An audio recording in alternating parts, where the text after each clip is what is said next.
Olá, sejam todos muito bem-vindos ao nosso REAMP 2021. Seja bem-vindo você do ensino médio diurno, seja bem-vindo você do ensino médio noturno e seja bem-vindo você, educando da EJA. Hoje, o meu nome é Leonardo Medeiros, sou professor de Química e hoje nós vamos falar sobre a matéria e sua estrutura. Começando nossos estudos sobre a matéria e conteúdo que cai no Enem, né? Os objetivos da nossa aula são identificar os modelos que descrevem a estrutura da matéria, suas propriedades e reconhecer a sua evolução histórica. Associar as concepções sobre as partículas dos materiais e suas representações aos contextos históricos correspondentes. Bom, nós vamos falar sobre matéria e suas estruturas, suas propriedades. Mas afinal, o que é matéria? Não é? Nós não estamos falando aqui de disciplina, a matéria química, física, biologia, não. Nós estamos falando de matéria como, de uma forma mais generalizada, como alguma coisa que tem massa e ocupa um lugar no espaço.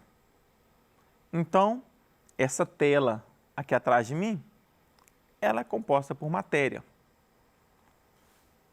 O nosso planeta, ele é composto por matéria, não é? O seu livro, o seu caderno. Agora, sentimentos, tipo amor, alegria, paz, isso não é matéria. Então, nós vamos considerar, para efeito de nosso estudo, matéria como sendo alguma coisa que tem massa e ocupa um lugar no espaço. Olhando essa figura aqui, nós temos esse copo com água. Como que eu posso saber se esse copo é com água pura ou se não é uma mistura de água com sal, água com açúcar, sem prová-lo? As propriedades da matéria, ela me permite fazer uma análise. Ela me permite identificar alguns materiais que, sem a necessidade de, a exemplo disso, prová-los, eu consigo fazer alguma separação por algumas características desses materiais. Bom, e dentro dessas propriedades? As propriedades gerais. Geral é aquilo que é comum a todo e qualquer material, tá? Não depende da sua composição, é independente disto, né? Por exemplo, a massa, a extensão, a compressibilidade, a elasticidade, a divisibilidade. Então, isso são propriedades gerais, propriedades que independem da constituição do material, né?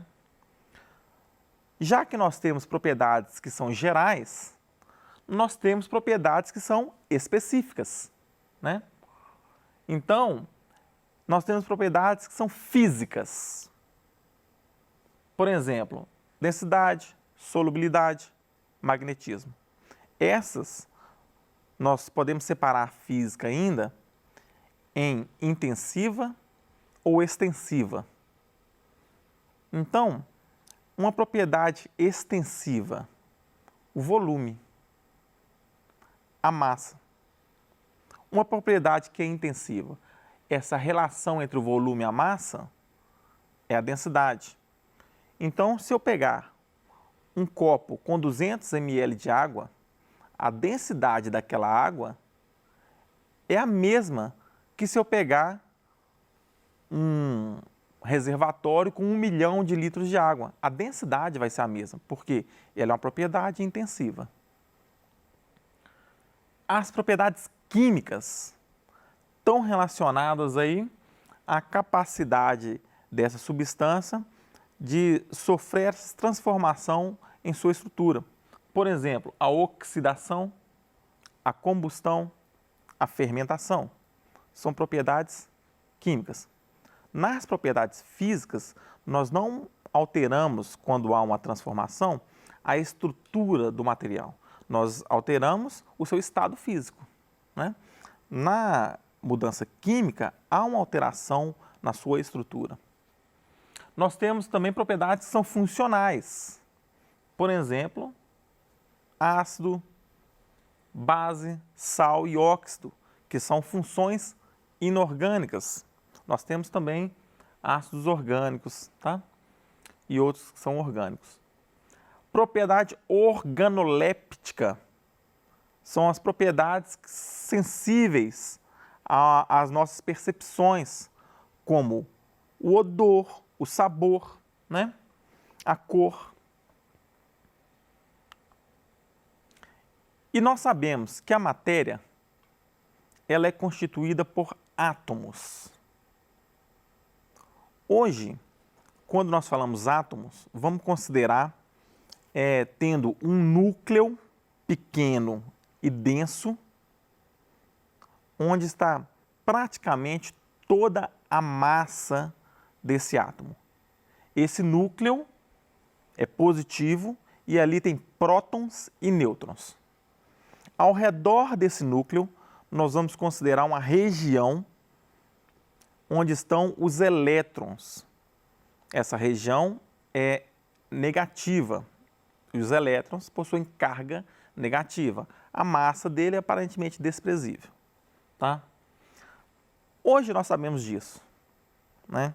Mas nem sempre foi assim. Essa ideia de átomo, como nós concebemos hoje, ela precisou passar por um processo de construção histórica. Os primeiros que pensavam que a matéria podia ser dividida até um ponto onde que ela não poderia ser mais dividida, a palavra átomo quer dizer não divisível, foram os gregos, Leucipo e Demócrito. Passado muito tempo, um inglês chamado Dalton retomou esse conceito de átomo e propôs o átomo como um modelo esférico positivo, maciço e indivisível. Passou-se mais algum tempo e um outro pesquisador, Thomson, J.J. Thomson, propôs agora que esse átomo ele seria positivo, mas teria partículas negativas incrustadas nele. Esse modelo serviu para determinadas explicações, contudo, depois, um pesquisador, o Rutherford, propôs um outro modelo atômico, que seria um modelo onde o átomo teria um núcleo, que nós falamos no início, e nesse núcleo toda a massa positiva e a massa do átomo, composta por prótons e nêutrons, e ao redor desse núcleo a eletrosfera com as cargas negativas, que são os elétrons. Avançando mais um pouco, Bohr propôs que esses elétrons estariam em camadas, que ele chamou de níveis de energia. Atualmente temos um outro modelo atômico, o modelo atômico atual. Mas percebam que o conceito de átomo ele foi construído ao longo do tempo, né? De acordo com a tecnologia disponível para aquele momento. Então, vimos algumas propriedades dos materiais, vimos que a matéria que ocupa massa e lugar no espaço, ela é constituída por átomos, vimos que esses átomos são as menores partículas que compõem a matéria. Hoje nós sabemos que eles são divisíveis, né? Eles são divisíveis. E vimos que ele foi construído ao longo do tempo, teve uma história na sua construção. Vamos ver algumas questões do Enem que abordam a matéria e suas propriedades. Enem 2020, para garantir que produtos eletrônicos estejam armazenados de forma adequada antes da venda, algumas empresas utilizam cartões indicadores de umidade. Olha, os cartões vão indicar se há presença de umidade ali. Então, esses cartões são colocados dentro da embalagem desses produtos. Algum desses cartões contém um sal de cobalto, que muda de cor na presença de água, de acordo com a equação química a seguir. Então, nós temos a equação química aqui. Então, nós temos um sal aqui de cobalto, um cloreto de cobalto. Esse sal, na presença de água, né? Na presença de água, ele se hidrata e ele muda de cor. Antigamente, algumas casas tinham um galinho que se colocava em cima da geladeira, um galinho azul. E quando o tempo estava muito úmido, ele mudava a cor para rosa. E aí era um indicativo de que estava chegando a chuva. Né? Era isso aí. Então a pergunta é, como você poderia reutilizar num curto intervalo de tempo esse cartão, já que ele está na coloração rosa?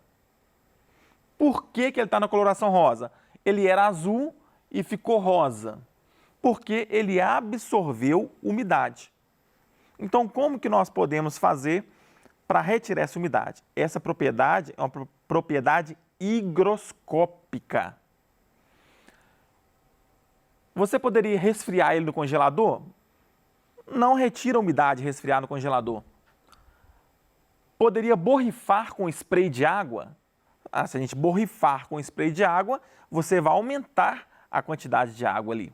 Né? Envolver ele em papel alumínio? Envolver ele em papel alumínio não retiraria a umidade dele. Embrulharia em guardanapo de papel? Olha, poderia até tirar um pouquinho da umidade que tivesse na superfície, mas não tiraria a umidade toda. Então a opção correta é a letra D. A letra D, aquecer com secador de cabelo. Ou seja, aquecia o secador de cabelo e essa umidade seria retirada do material e ele voltaria a ser um sal de coloração azul.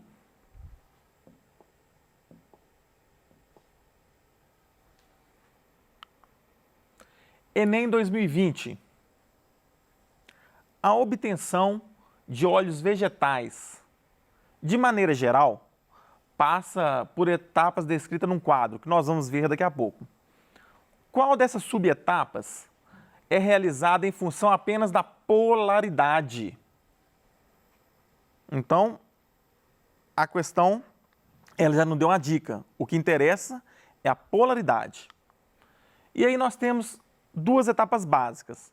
Uma etapa de preparação da matéria-prima e uma etapa de extração do óleo bruto. Então, na preparação da matéria-prima, seleção de grãos. Para selecionar grãos, você pode colocar ali uma barreira física, né? Uma peneira. Não tem muito a ver com a polaridade. Né? Descascamento. Separa a polpa da casca. Para descascar, se usa uma lâmina. Também não tem a ver com polaridade. Trituração. A trituração vai fazer com que tenha ali um triturador, um moinho, né? Não é polaridade. Cozimento. O cozimento, ele tem a ver com o aumento da temperatura, né?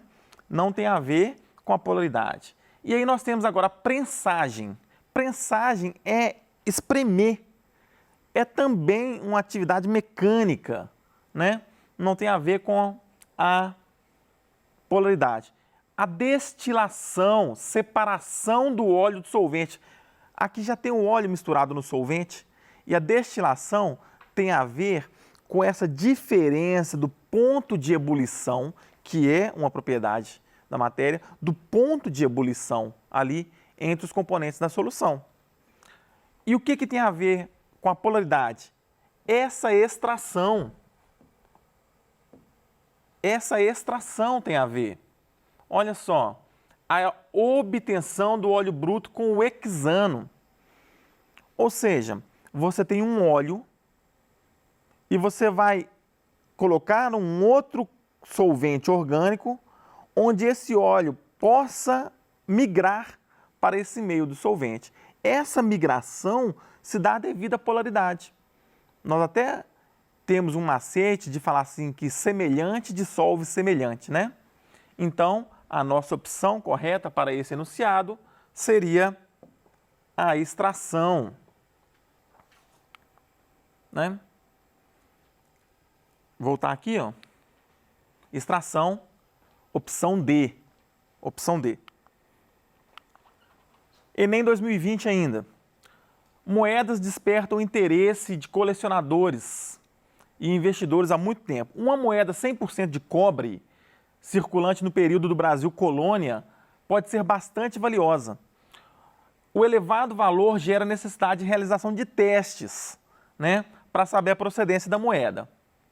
Sabendo que a densidade, olha uma propriedade aí da matéria, densidade do cobre é de aproximadamente 9 gramas por centímetro cúbico, um investidor negocia a aquisição de 4 moedas, moeda A, B, C e D, fabricadas supostamente 100% cobre, e deu os respectivos massas da moeda. Como que ele pode fazer para saber se essas moedas são verdadeiramente cobre? Ele fez algum teste e ele colocou elas dentro de um recipiente com água.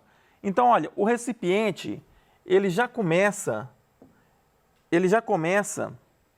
com 5 ml. 5 ml. Quando ele coloca a moeda A, ele vai para 7 ml. Então, o volume aqui foi de 2 ml. Quando ele coloca a moeda B, o que era 7 vai até 10. Então, o volume aqui é 3 ml. Quando ele coloca a moeda C, o que era 10 vai até 12. Então, essa diferença aqui de 2 ml. E quando ele coloca a moeda D, o que era 12 vai até 16. Então, essa diferença aqui. Então, nós temos as diferenças de volume que cada moeda ocupou nesse teste. Bom, nós temos o volume. Se nós temos o volume, nós já foi dado no enunciado a massa. Então, eu pego essa relação, a massa com o volume, que é uma propriedade intrínseca da matéria, a densidade, e eu faço essa divisão da massa pelo volume. Então, eu tenho o volume das moedas, a massa das moedas, e eu tenho a densidade. Eu sabia no enunciado que a densidade do cobre era 9 gramas por centímetros cúbicos. E agora que eu fiz essa relação entre a massa e o volume, eu observei que para a moeda B e para a moeda D, a densidade era a mesma do cobre. Ou seja, as moedas são feitas de cobre puro. Então, o investidor, ele poderia comprar com segurança a moeda B e a moeda D, já que as demais não apresentavam a mesma densidade do cobre, eram feitos de outros materiais.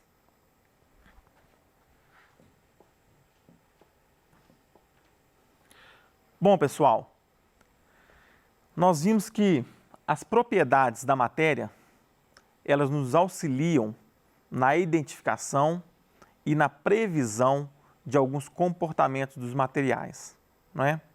É muito importante estudarmos um pouco sobre essas propriedades, propriedades físicas, propriedades químicas, estudarmos sobre os modelos atômicos, compreendendo como que essas partículas que constituem a matéria foram concebidas e como, ao longo do tempo, elas foram sendo aprimoradas. Agradeço a todos, sejam muito bem-vindos ao REAMP e continuaremos nossos estudos na próxima aula. Muito obrigado!